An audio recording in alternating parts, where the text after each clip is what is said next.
Que ce soit cette gaufre, cette boisson, cette bout de poulet, cette crème brûlée.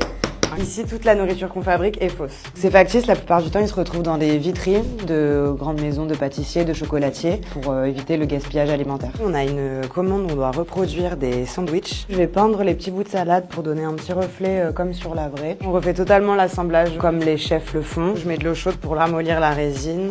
Et comme ça, je peux lui faire prendre plus ou moins la forme que je veux. On peut partir d'un petit chocolat ou d'un macaron aux alentours de 4-5 € pièce jusqu'à des plats sur mesure de chefs salés ou des grosses pièces qui peuvent dépasser le millier. À la base, c'est une technique qui vient du Japon, qui s'appelle les sampuru. D'abord, on reçoit le vrai produit. Dans la mesure du possible, on le moule.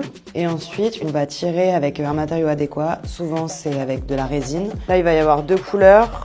Le marron du petit renard et le marron du gâteau juste en dessous. C'est parti, on démoule. Ça a l'air pas trop mal. Donc là, je vais reproduire la matière qui est à ce niveau-là. C'est du semin.